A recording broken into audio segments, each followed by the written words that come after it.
Very very good evening all my friends. I Rohit Keswania मैं अपने YouTube channel पर आप सभी का स्वागत करता हूं और साथ में होली और धुलंडी की भी आपको हार्दिक शुभकामनाएं। तो जैसा आप देख पा रहे हैं मेरी पहली ही स्लाइड के अंदर आपको देखने को मिल रहा है कि आज का जो टॉपिक होने जा रहा है वो है गैमेटोजेनेसिस और साथ में आज हम उसके एमसीक्यू प्रैक्टिस भी करेंगे। तो एमसीक्यू प्रैक्टिस करने से पहले मैं आपको यहाँ पर बता देना चाहता हूँ, अगर थोड़े बहुत एमसीक्यूज रह भी जाएं, मतलब टॉपिक से रिलेटेड रह जाए, तो हम वो सारे के सारे जो टॉपिक्स के जो एमसीक्यूज हैं वो हम नेक्स्ट अपने वीडियो के अंदर क्या कर लेंगे, कंप्लीट कर लेंगे। इससे पहले मैंने आपको सेक्सुअल रिप्रोडक्शन चैप्टर कंप्लीट करा दिया है और साथ में कुछ टॉपिक्स के भी मैंने बनाया, जैसे एनिमल किंगडम है, प्लांट किंगडम है ना, लिविंग वर्ल्ड है, उससे भी रिलेटेड मैंने कुछ टॉपिक्स के ऑलरेडी वीडियो क्या है अपने यूट्यूब चैनल पे बना रखी है, वो आप देख सकते हैं। अगर आप प्रैक्टिस करना चाहते हैं एमसीक्यू प्रैक्टिस, तो साथ साथ में मैं शॉर्ट्स भी बनाता हूँ। शॉर्ट्स आपके लिए हेल्पफुल रहेंगे। मैं आपको बता देता हूँ कि शॉर्ट्स बिल्कुल हेल्पफुल रहेंगे आपके एग्जाम के पॉइंट ऑफ व्यू से। आप शॉर्ट्स भी देख सकते हैं और अगर आप शॉर्ट्स नहीं देखना चाहते हैं तो आप लाइव, हम कोशिश करेंगे कि लाइव ही क्वेश्चन आंसर क्या कराएं, आप लोगों को प्रैक्टिस कराएं। जल्दी ही ये सारी चीजें क्या है सॉल्यूशन हो जाए और रेगुलर वीडियो आनी स्टार्ट हो जाएंगे आपसे, क्योंकि कुछ दिनों से तबीयत थोड़ी सी डाउन थी, अब ठीक है और अब अच्छे तरीके से हम आप लोगों को क्या करेंगे, आगे पढ़ाएंगे। तो इससे पहले आप देखेंगे हमारे पहली स्लाइड के अंदर गैमेटोजेनेसिस के बारे में हम यहाँ पर डिस्कस करने जा रहे हैं। सभी को मालूम है, जितने भी टीचर्स हैं, भावी अध्यापक हैं, उन सभी को मालूम होता है कि भाई what is gametogenesis, the formation of gametes is known as a gametogenesis. तो इसलिए मैं आपको बता दूं, यहाँ पर आज हम डिस्कस करने जा रहे हैं स्पर्मेटोजेनेसिस और साथ में oogenesis के बारे में। तो यहाँ जितना भी डिटेल हो सकेगा वो सारी चीजें आपको मिल जाएंगी। और इसके अलावा भी अगर मान लीजिए आप प्रैक्टिस करना चाहते हैं या फिर ये पीडीएफ चाहिए आपको, या फिर आप चाहते हैं कि पावर पॉइंट प्रेजेंटेशन मिल जाए हमें कि हम यहाँ से भी इसको पढ़ सकते हैं, तो आप मेरे टेलीग्राम चैनल को ज्वाइन कर सकते हैं और वहाँ से आप ये बिल्कुल फ्री के अंदर क्या है आपको ये चीजें प्राप्त हो सकती हैं। तो चलिए बिना देर किए हुए आप स्टार्ट कर देते हैं हम स्पर्मेटोजेनेसिस। तो स्पर्मेटोजेनेसिस क्या होता है, तो सभी को मालूम है कि फॉर्मेशन ऑफ स्पर्म, हम क्या कहते हैं, formation of sperm. Formation of sperm को हम क्या कहेंगे भाई, स्पर्मेटोजेनेसिस के नाम देते हैं। तो स्पर्म की फॉर्मेशन कैसे होती है, ये सारी चीजें आपको देखने को मिलेंगी। तो ये प्यूबर्टी से स्टार्ट हो जाती है और लगातार चलती रहती है जब तक डेथ ना हो जाए। ह्यूमन बींग्स की अगर मैं बात करूं तो ये प्रोसेस लगभग 65 टू 75 डेज का होता है। ठीक है, कुछ टर्म्स ऐसे भी हैं और वो आपको याद कर लेनी है, क्योंकि एग्जाम के पॉइंट ऑफ व्यू से बहुत ही इंपॉर्टेंट है। डायरेक्ट आपका क्वेश्चन यहाँ से उठा के पूछा जाता है। तो आपसे पूछा जा सकता है कि स्पर्मेटोसाइटोजेनेसिस क्या होता है। तो formation of spermatids from the spermatogonia, है ना, इसी को हम क्या कहेंगे, स्पर्मेटोसाइटोजेनेसिस का नाम देंगे। और वहीं आपसे कोई पूछ ले कि स्पर्मियोजेनेसिस क्या होता है, स्पर्मेटिलोसिस क्या होता है, तो आप कहेंगे ये सबसे लॉन्गेस्ट फेज है। यहाँ पे डिफरेंशिएशन क्या है आपको देखने को मिलेगी स्पर्मेटिड्स की स्पर्म्स के अंदर। स्पर्मेटिड्स से क्या बनते हैं, स्पर्म्स बनते हैं। तो मेटामॉर्फोसिस आपको यहाँ पर देखने को मिल जाएगी, किस प्रकार से स्पर्म की फॉर्मेशन होती है, उसी को ही स्पर्मियोजेनेसिस या फिर स्पर्मेटिलोसिस कहा जाता है। तो यहाँ कुछ मैंने आपको दिखा रखा है, थोड़ा सा आपको आइडिया क्लियर हो जाएगा कि सबसे पहले आपको मैं बताता हुआ चलूँ यहाँ कि यहाँ पे क्या है, डिप्लॉइड सेल्स क्या है आपको देखने को मिलती है। यही डिप्लॉइड सेल्स में लगातार क्या होता रहता है, माइटोसिस होता रहता है। और माइटोसिस होने के बाद क्या है, एंड्रोजन बाइंडिंग प्रोटीन क्या है यहाँ पर क्या होगा, जो टेस्टोस्टेरोन जो हार्मोन है वो स्टिमुलेट करने का काम करता है और इस प्रकार से फिर यहाँ पर प्राइमरी स्पर्मेटोसाइट्स से क्या बन जाते हैं, सेकेंडरी स्पर्मेटोसाइट्स बन जाते हैं। फिर यहाँ मियोसिस 1 मिलेगा। मियोसिस 1 में क्या होगा, रिडक्शन आपको देखने को मिलेगा, हैप्लॉइड सेल्स बन जाएंगी। फिर उसके बाद मियोसिस 2 होगा, इक्वेशनल डिवीजन बोलते हैं, जिनमें आपको 4 यहाँ पर क्या है स्पर्मेटिड्स देखने को मिलेंगे। यही स्पर्मेटिड्स से क्या बनेंगे, स्पर्म की फॉर्मेशन होती है, जिसको हम क्या कहते हैं, मैच्योरेशन ऑफ स्पर्म, या फिर हम इस प्रोसेस का नाम देते हैं स्पर्मेटिलोसिस या फिर स्पर्मियोजेनेसिस। तो ये आप सभी को क्लियर हो जाना चाहिए। यहाँ से ये टॉपिक बहुत ही इंपॉर्टेंट है। मैं आपको बता दूं कि क्वेश्चंस यहाँ से एस्टेट के अंदर भी पूछा गया था और साथ साथ में डीएसएसबी के क्वेश्चन में, मतलब डीएसएसबी का जो एग्जाम हुआ था उसके अंदर भी ये क्वेश्चन आया हुआ था। तो अब हम देखते हैं यहाँ पर स्पर्मेटोसाइटोजेनेसिस क्या होता है। What do you think about the spermatocytogenesis. तो सबसे पहले आपको प्राइमोर्डियल जर्म सेल्स देखने को मिलती हैं, बहुत सारी प्राइमोर्डियल जर्म सेल्स क्या है आपको टेस्टिस के अंदर देखने को मिल जाएंगी। और यहाँ एम्ब्रियोनिक लाइफ की अगर बात की जाए तो यहाँ स्पर्मेटोगोनिया आपको देखने को मिलेंगे बहुत सारे। स्पर्मेटोगोनिया लगातार डिवाइड करते रहते हैं, मतलब माइटोसिस यहाँ पर होती रहती है, एक सेल से दो सेल, दो से चार, चार से आठ, इस तरीके से बनते रहते हैं, लेकिन यहाँ पर कोई भी रिडक्शन आपको देखने को नहीं मिलता है। मतलब सबकी जो प्लॉइडी है वो आपको डिप्लॉइड क्या है देखने को मिलते हैं, सारी सेल्स डिप्लॉइड होती हैं स्पर्मेटोगोनिया से। अब दिक्कत ये है कि जो स्पर्मेटोगोनिया लगातार जो बनता है, अब स्पर्मेटोगोनिया में क्या होगा, साइटोप्लाज्मिक कंटेंट बढ़ेगा, मतलब साइज क्या होगा, सेल का बढ़ जाएगा। तो मान लीजिए पहले सेल अगर मान लो छोटी सी थी तो वो थोड़ी सी बड़ी हो जाएगी, क्यों, क्योंकि उसके अंदर जो साइटोप्लाज्मिक जो कंटेंट है वो क्या हो जाएगा, इंक्रीज हो जाता है। अब इंक्रीज हो गया तो इसको मैं क्या नाम दूंगा, स्पर्मेटोसाइट, लेकिन कौन सा, प्राइमरी स्पर्मेटोसाइट कहूंगा। और फिर उसके बाद यहाँ से रिडक्शन डिवीजन स्टार्ट हो जाता है, मतलब मियोसिस 1, यहाँ पे हैप्लॉइड सेल्स आपको देखने को मिलेगी, फिर उसके बाद इक्वेशनल डिवीजन आपको देखने को मिलता है, मियोसिस 2, और इस प्रकार से 4 स्पर्मेटेड्स क्या है यहाँ पर बन जाते हैं। और यही 4 जो स्पर्मेटेड्स हैं, यही स्पर्मेटेड्स क्या बनते हैं, फिर स्पर्म की फॉर्म में कन्वर्ट होते हैं। तो इसके अलावा आप देखेंगे कि जो हमारा हाइपोथैलेमस है, देखो प्यूबर्टी के दौरान बता रहा हूं, प्यूबर्टी से पहले नहीं, प्यूबर्टी के बाद जो हमारा हाइपोथैलेमस है वो गोनाडोट्रोपिन रिलीजिंग हार्मोन क्या करता है, सीक्रेट करता है, और वो हमारे एंटीरियर पिट्यूटरी को क्या करता है, स्टिमुलेट करने का काम करता है। जो स्टिमुलेट करेगा तो वहां से ल्यूटिनाइजिंग हार्मोन और फॉलिकुलर स्टिमुलेटिंग हार्मोन क्या होता है, वहां से रिलीज होगा, और फिर उसके बाद ये जब स्टिमुलेट होंगे तो यहाँ पर टेस्टोस्टेरोन भी बनेगा, और यहाँ मतलब टेस्टोस्टेरोन की फॉर्मेशन भी आपको देखने को मिलेगी। इसके अलावा स्पर्म की सिंथेसिस भी क्या है आप लोगों को देखने को मिलेगी। तो ये स्पर्मेटोसाइटोजेनेसिस के थोड़ा सा जो ओवरव्यू है ये आपको मैंने बता दिया है, ये बिल्कुल क्लियर होना चाहिए आप लोगों को। अब आप देख रहे हैं यहाँ पर ये जो नेक्स्ट जो आपको नजर आ रहा है स्पर्मियोजेनेसिस, किस प्रकार से चेंजमेंट आपको देखने को मिलती है, जिसको हम स्पर्मेटिलोसिस के नाम से भी जानते हैं। ये जो स्पर्म आपको दिखाई दे रहा है, तो स्पर्म में सबसे ऊपर वाला जो पार्ट है, सबसे बाहर वाली जो लेयर है उसको प्लाज्मा मेम्ब्रेन कहते हैं। जस्ट उसके नीचे आपको क्या है, यहाँ पर एक्रोसोम देखने को मिलेगा, जिसके अंदर क्या होते हैं, जिसके अंदर जो एग के आउटर मोस्ट लेयर पर जितनी भी सेल्स होती हैं उनको डाइजेस्ट करने वाले क्या होते हैं, एंजाइम्स मौजूद होते हैं, ताकि स्पर्म अपने जो जेनेटिक मटेरियल है उसको क्या कर सके, ट्रांसफर कर सके। फिर नीचे आपको यहाँ पर न्यूक्लियस देखने को मिलेगा, फिर नीचे नेक है, नेक के अंदर सेंट्रियोल्स आपको देखने को मिलते हैं, प्राइमरी सेंट्रियोल और सेकेंडरी सेंट्रियोल, सॉरी प्राइमरी बोलेंगे हम, प्रॉक्सिमल और डिस्टल सेंट्रियोल क्या है आपको यहाँ पर देखने को मिलेंगे। फिर ये जो आपको नेक रीजन में क्या है, मिडल पीस माइटोकॉन्ड्रिया आपको देखने को मिलते हैं कि अरेंजमेंट कैसी होती है, नेवर कर्व। याद रख लीजिएगा अरेंजमेंट कैसी होती है, नेवर कर्व की होती है, इस साइंटिस्ट का नाम है उसके आधार पे लिखा गया है, ठीक है जी।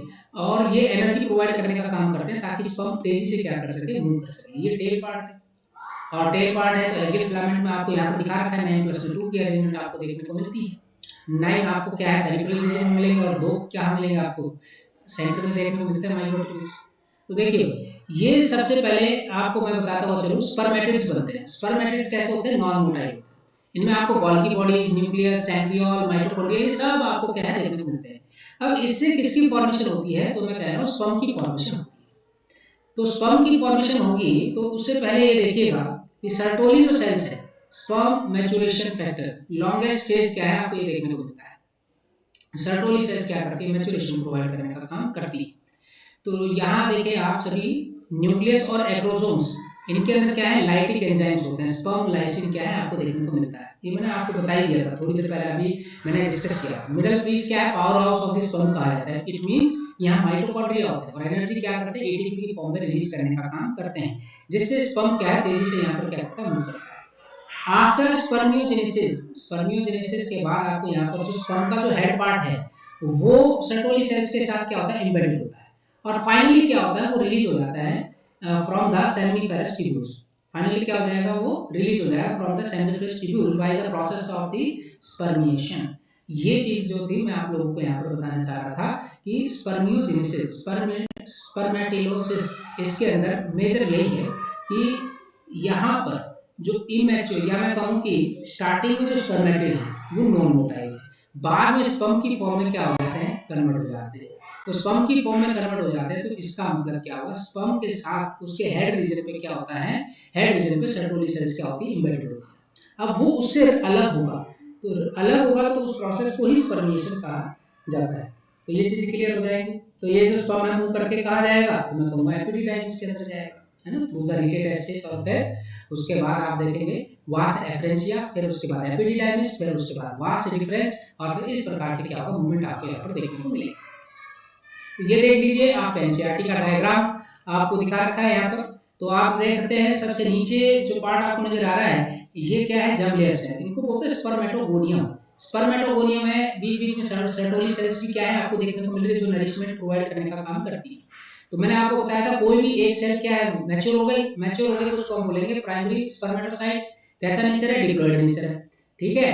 अब ये क्या करेंगे, डिवाइड करेंगे, तो डिवाइड करेंगे तो क्या होंगे, सेकेंडरी स्पर्मेटोसाइट्स यहाँ पर क्या है आपको देखने को मिलेगा, और सेकेंडरी स्पर्मेटोसाइट से क्या बनेंगे, स्पर्मेटिड्स, और स्पर्मेटिड से क्या बनेंगे, स्पर्मेटोजोआ, जिसको हम स्पर्म के नाम से हम जानते हैं। तो याद रखिएगा ये सारी चीजें आपको पता होनी चाहिए, एग्जाम के अंदर यहाँ से क्वेश्चन पूछा गया है और पूछा जाता भी है और पूछा जाएगा भी। अगला है for the formation of 100 sperm. अगर मान लीजिए हमें 100 स्पर्म चाहिए तो कितनी बार मियोटिक डिवीजन होगा, तो मैं कहूंगा 25, क्योंकि एक से कितने बनते हैं, 4, एक से कितने बनते हैं, 4, तो इसका मतलब मियोटिक डिवीजन कितने देखने को मिलेंगे, 25। How many primary spermatocyte required, कितने प्राइमरी स्पर्मेटोसाइट चाहिए भाई 100 स्पर्म्स के लिए, तो आप कहेंगे 25। अगर मैं कहूंगी how many secondary spermatocytes required, मतलब कितने सेकेंडरी स्पर्मेटोसाइट्स यहाँ पर रिक्वायर्ड होंगे, तो आप कहेंगे 50 चाहिए। कितने चाहिए, 50, क्योंकि सेकेंडरी स्पर्मेटोसाइट से 2 स्पर्म बनते हैं और प्राइमरी स्पर्मेटोसाइट से 4 स्पर्म बनते हैं, ये चीजें क्लियर होनी चाहिए। हाउ मेनी स्पर्मेटिड्स रिक्वायर्ड, है ना, कितने स्पर्मेटिड्स चाहिए, तो हम कहेंगे 100 चाहिए। कितने चाहिए, 100 चाहिए। तो ये चीजें क्लियर होनी चाहिए आप लोगों को। जो ह्यूमन मेल है वो एक टाइम में अगर मान लीजिए इजैकुलेशन कर रहा है तो लगभग 200 से लेकर 300 मिलियन स्पर्म्स सिंगल क्वार्टर्स में क्या करता है, मतलब single during the quarters of which for normal fertility at least 60% sperm must have normal shape and size and at least 40% of them must show the vigorous motility। आपको यहाँ पर ये बताया गया है कि अगर मैं बात करूँ सिंगल इजैकुलेशन की, तो सिंगल इजैकुलेशन के दौरान आपको 200 से लेकर 300 मिलियन स्पर्म्स क्या है देखने को मिलेंगे, और उनमें से 60% जो स्पर्म्स होते हैं वो मैच्योर होते हैं और 40% जो होते हैं वो बहुत ही तेजी से क्या करते हैं, विग्रस मोटिलिटी क्या है शो करता है, जो तेजी से कहां पहुंचेंगे, फैलोपियन ट्यूब के अंदर पहुंचने का काम करते हैं। तो ये चीज भी क्या होनी चाहिए, आप लोगों को क्लियर हो जानी चाहिए, इतना क्लियर हो जाना चाहिए। मैं पहले बता रहा हूं आपको, अगर ये चीजें क्लियर हैं तो आप अच्छे तरीके से इसमें से क्वेश्चंस बना पाओगे।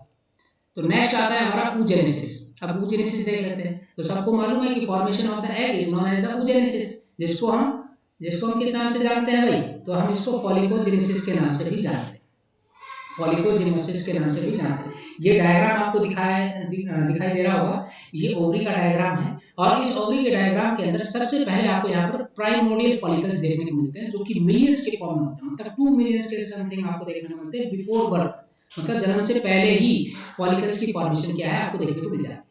फिर बनते हैं प्राइमरी फॉलिकल्स। जब प्यूबर्टी के दौरान अगर देखा जाए तो लगभग 60,000 से लेकर 80,000 के समथिंग क्या है फॉलिकल्स रह जाते हैं, ठीक है। तो ये भी आपको क्लियर हो जाना चाहिए। और यहाँ पर क्या हो जाता है भाई, ये एक प्रकार से देखें तो ये फेज क्या हो जाती है, यहाँ पर अरेस्ट हो जाती है। अब बता रहा हूँ कि पिट्यूटरी ग्लैंड से एट प्यूबर्टी, है ना, पिट्यूटरी एट प्यूबर्टी क्या करे, फॉलिकुलर स्टिमुलेटिंग हार्मोन क्या करते हैं, रिलीज करते हैं। जब ये रिलीज करेंगे तो प्राइमरी फॉलिकल्स को ये क्या करेंगे, मैच्योर करने का काम करेंगे, वो कन्वर्ट हो जाएंगे इसमें सेकेंडरी फॉलिकल्स के फॉर्म। ये कब हो रहा है, तो मैं कहूंगा एट प्यूबर्टी, प्यूबर्टी के दौरान क्या है आपको देखना है। सेकेंडरी फॉलिकल्स से क्या बनेंगे, टर्शियरी फॉलिकल्स बनेंगे, फिर ग्राफ्टिन फॉलिकल्स आपको क्या है देखने को मिलेंगे। यहाँ से क्या है लगातार एस्ट्रोजन हार्मोन्स की फॉर्मेशन आपको देखने को मिलती है। और जब ल्यूटिनाइजिंग हार्मोन एंटीरियर पिट्यूटरी के वहां से अगर मान लीजिए ल्यूटिनाइजिंग हार्मोन की अमाउंट अगर बढ़ जाती है ना, तो 14th डे पर तो ओव्यूलेशन आपको देखने को मिलता है। जब ओव्यूलेशन होगा तो ये कहा जाएगा भाई एग, तो आप कहेंगे फैलोपियन ट्यूब के अंदर चला जाएगा। और जो बचा हुआ जो पार्ट है, जो ग्राफ्टिन फॉलिकल का जो बचा हुआ पार्ट है, वो ल्यूटिनाइजिंग हार्मोन इनको क्या करेगा, स्टिमुलेट करने का काम करेगा। जब स्टिमुलेट करेगा इनको तो इसका मतलब ये कौन सा हार्मोन रिलीज करना स्टार्ट कर देंगे, प्रोजेस्टेरोन हार्मोन क्या है रिलीज करेंगे। तो इसका मतलब आपको याद रखना है कॉर्पस ल्यूटियम, प्रोजेस्टेरोन, एस्ट्रोजन और इनिबिन, ये हार्मोन्स क्या है ये रिलीज करना स्टार्ट यहाँ पर कर देते हैं। अगर मान लीजिए कि फर्टिलाइजेशन नहीं हुआ तो क्या होगा, तो यही कॉर्पस ल्यूटियम कन्वर्ट हो जाएगा कॉर्पस एल्बिकन्स में, व्हाइट बॉडी स्ट्रक्चर में, और बाद में क्या हो जाएगा, डीजनरेट हो जाएगा। ये चीजें क्लियर है, ये बिल्कुल आपको याद होना चाहिए। यहाँ से क्वेश्चन आपका पूछा गया है और अब की बार भी आने के चांसेस ज्यादा है। तो सबसे पहले oogenesis का मतलब पता होना चाहिए कि formation of egg is known as the oogenesis। Primordial follicles ये बता रहे हैं कि भाई बर्थ से पहले लगभग 2 मिलियन के समथिंग क्या होते हैं, प्राइमोर्डियल फॉलिकल्स होते हैं। कितने बच जाते हैं, मैं कह रहा हूँ कि जन्म के बाद at the time of puberty, at the time of puberty. तो 60,000 से लेकर 80,000 तक ही क्या है यहाँ पर प्राइमरी फॉलिकल्स रहते हैं।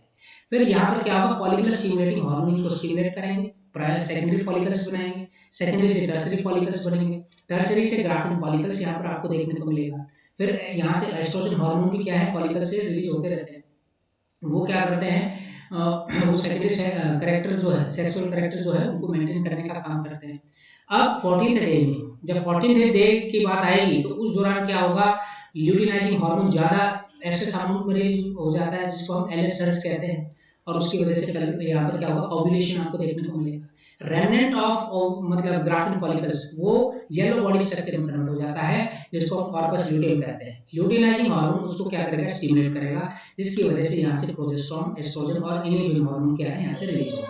फिर ये जो पार्ट है ना, ये क्या हो जाएगा यहाँ से, अगर मान लीजिए फर्टिलाइजेशन नहीं हुआ तो ये व्हाइट बॉडी स्ट्रक्चर में कन्वर्ट हो जाएगा, जिसको कॉर्पस एल्बिकन्स कहते हैं, और फिर बाद में क्या हो जाएगा, डीजेनरेट हो जाएगा।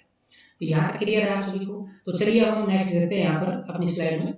तो अब आप यहाँ देख पाएंगे कुछ हार्मोनल भी चेंजेस भी आपको बताऊंगा, ये प्राइमरी सेकेंडरी टर्सरी क्या क्या है और इनमें क्या क्या चेंजेस आपको यहाँ पर देखने को मिल रहे हैं। तो देखिए आप, सबसे पहले प्राइमोर्डियल फॉलिकल्स है, 2 मिलियन के समथिंग है बिफोर बर्थ। यहाँ पे डिजनरेशन होने स्टार्ट हो जाती है, मतलब एट्रेशिया आप देखने को मिलेगा। ये पूछा गया है व्हाट इज एट्रेशिया, तो इसका मतलब जन्म से पहले इतने सारे प्राइमोर्डियल सेल्स जो बन गए हैं, फॉलिकल्स बन गए हैं, उनमें से बहुत सारे क्या हो जाते हैं, डीजनरेट हो जाते हैं, इसी को ही एट्रेशिया कहा जाता है। प्राइमरी फॉलिकल्स की बात करूं मैं at the time of the puberty, तो आप देखेंगे प्राइमरी oocyte बनता है, जो कि डिप्लॉयड कंडीशंस है। मियोसिस अरेस्ट हो जाती है इन प्रोफेज 1। यहाँ सिंगल लेयर आपको ग्रेनुलोसा सेल्स की क्या है देखने को मिलेगी, जो पिंक कलर में आपको नजर आ रहा है। इसकी प्लॉइडी याद रखना कैसी होती है, डिप्लॉयड होता है। अब प्यूबर्टी के दौरान क्या होगा, प्यूबर्टी के दौरान पिट्यूटरी ग्लैंड कौन सा हार्मोन रिलीज करेगी, फॉलिकुलर स्टिमुलेटिंग हार्मोन रिलीज करेगी, जिसकी वजह से प्राइमरी फॉलिकल्स किसमें कन्वर्ट हो जाएंगे, सेकेंडरी फॉलिकल्स में कन्वर्ट हो जाएंगे। प्यूबर्टी के बाद की बात है। अब यहाँ पर मल्टीपल लेयर्स क्या है, ग्रेनुलोसा सेल्स आपको देखने को मिलेगी, और यहाँ पर एक मोटी थिक लेयर क्या है आपको बाहर की देखने को मिलेगी। जैसे इसके चारों तरफ क्या है, मोटी थिक लेयर आपको देखने को मिलेगी, जिसको हम थीका लेयर के नाम से जानते हैं। प्राइमरी जो oocyte है, जो कि क्या थी, अरेस्टेड मियोसिस कंटिन्यू, जो कि मियोसिस यहाँ पर जो अरेस्ट हो रखी थी पहले प्राइमरी फॉलिकल्स में अरेस्ट थी, अब यहाँ पे क्या हो चुकी है, कंटिन्यू हो जाएगी। सेकेंडरी फॉलिकल्स में आपको थीका लेयर 2 लेयर में कन्वर्ट हो जाती है, और आप कहेंगे यहाँ पर थीका एक्सटर्ना और थीका इंटरना, जो कि एस्ट्रोजन हार्मोन रिलीज करने का भी काम करते हैं। और साथ में बीच में आपको ये फ्लूइड कैविटी देखने को मिलती है, जिसको हम एंट्रम कहते हैं, है ना, फ्लूइड फिल्ड कैविटी आपको देखने को मिलती है, और बीच में आपको यहाँ पर देखने को मिलेगा सेकेंडरी oocyte। ठीक है जी, ये चीज यहाँ तक क्लियर हो जाती है। यहाँ क्या था, प्राइमरी oocyte था, यहाँ क्या हो गया है, सेकेंडरी oocyte क्या है, फॉर्म हो चुका है। फिर आप देखेंगे इसके बाद क्या होगा, इसके बाद आपको यहाँ पर देखने को मिल रहा है कि ग्राफिन फॉलिकल्स बन जाए। अब ग्राफिन फॉलिकल्स में क्या क्या बनेगा, ग्राफिन फॉलिकल्स में आपको देखने को मिलेगा, यहाँ पर आप देख रहे हैं स्ट्रक्चर, इस ग्राफिन फॉलिकल में जो बाहर है, सबसे बाहर थीका एक्सटर्ना, थीका इंटरना, इसके अलावा जोना पेलुसिडा, कॉर्पस ल्यूटियम की फॉर्मेशन आपको क्या है यहाँ पर देखने को मिल जाती है। फिर उसके बाद कॉर्पस एल्बिकस, ये मतलब बाद की बात बता रखी है। तो पहले तो आप यहाँ देखें ग्राफिन फॉलिकल, एक तो फॉलिकल का साइज क्या हो जाएगा, बढ़ जाएगा। दूसरा यहाँ पे जोना पेलुसिडा की लेयर क्या हो जाएगी, डेवलप हो जाएगी।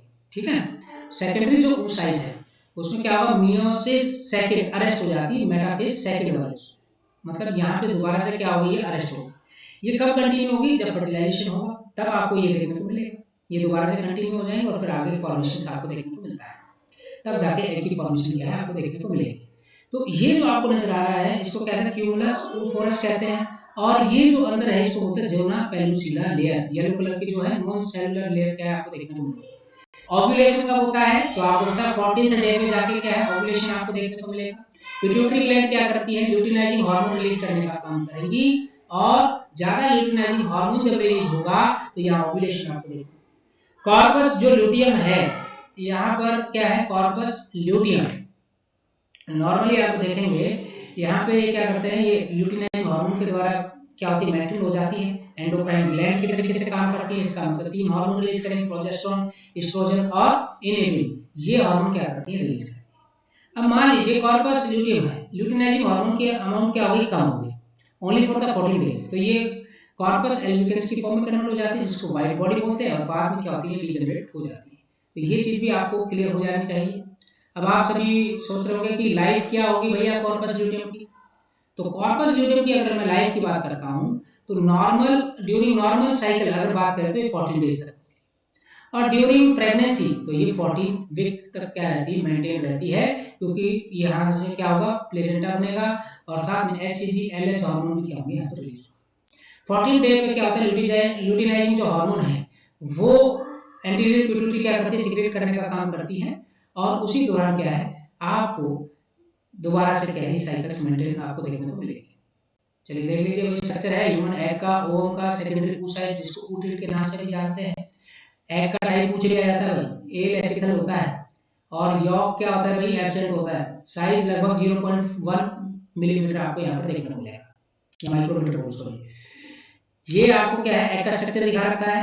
एग के स्ट्रक्चर में सबसे बाहर वाली जो लेयर आपको जो नजर आ रही है, इसको हम क्या कहते हैं भाई, इसको कोरोना रेडिएटा के नाम से जानते हैं, फॉलिकुलर सेल्स है। और इसके बाद येलो कलर की लेयर आपको देखने को मिल रही है, इसको क्या बोल रहे हैं, जोना पेलुसिला, सिंगल कोटिंग आपको देखने को मिलती है। ये बीच बीच में जो डॉट्स आपको नजर आ रहे हैं ब्लू कलर के, इनको बोलते हैं कॉर्टिकल ग्रेन्यूल्स, और वहीं बीच में आपको न्यूक्लियस क्या है देखने को मिलता है, और ये साइटोप्लाज्म। ठीक है जी, ये चीजें क्लियर होनी चाहिए भाई आप लोगों को।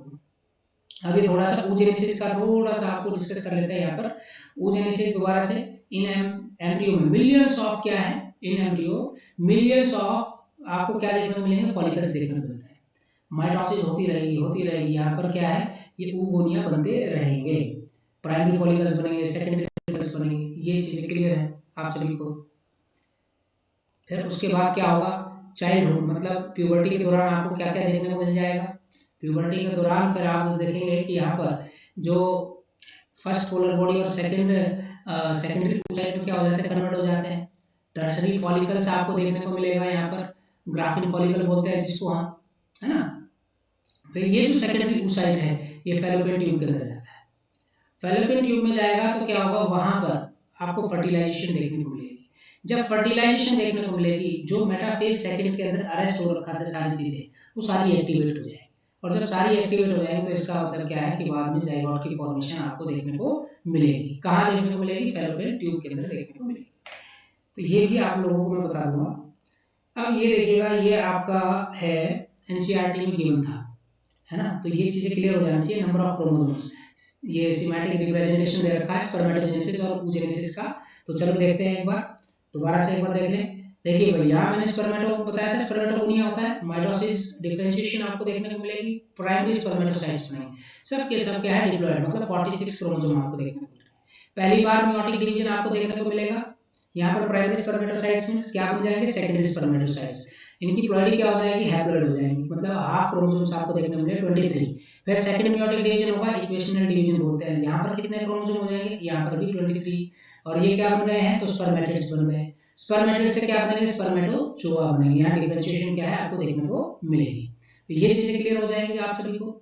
और यहाँ अगर हम बात करते हैं oogenesis के अंदर, तो oogonia होते हैं एम्ब्रियोनिक स्टेज के अंदर, ये आपको देखने को मिलेगा। फेटल लाइफ के अंदर माइटोसिस लगातार होती रहेगी, मिलियंस की फॉर्म में क्या है यहाँ पर फॉलिकल्स बनते हैं।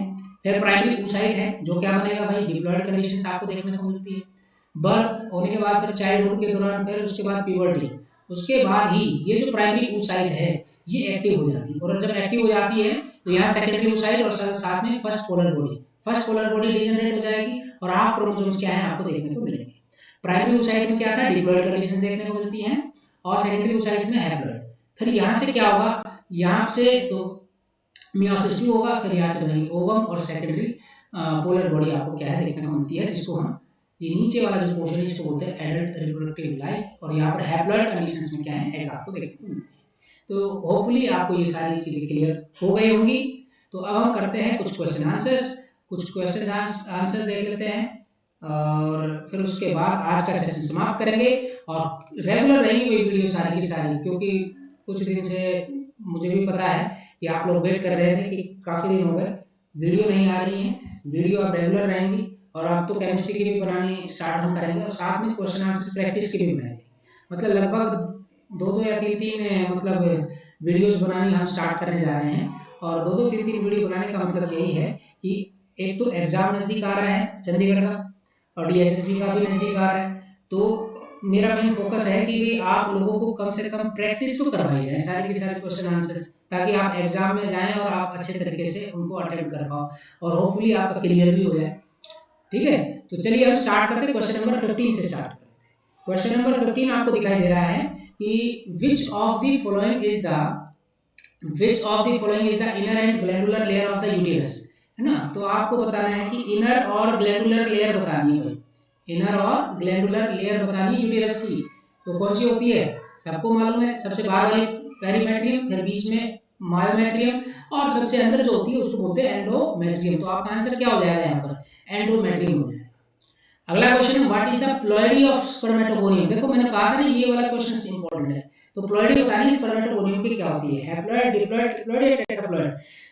तो आंसर क्या हो जाएगा, डिप्लॉइड हो जाएगा, 2n हो जाएंगे। स्पर्मेटोगोनियम की क्या होती है, डिप्लॉइड होती है, प्लॉइडी।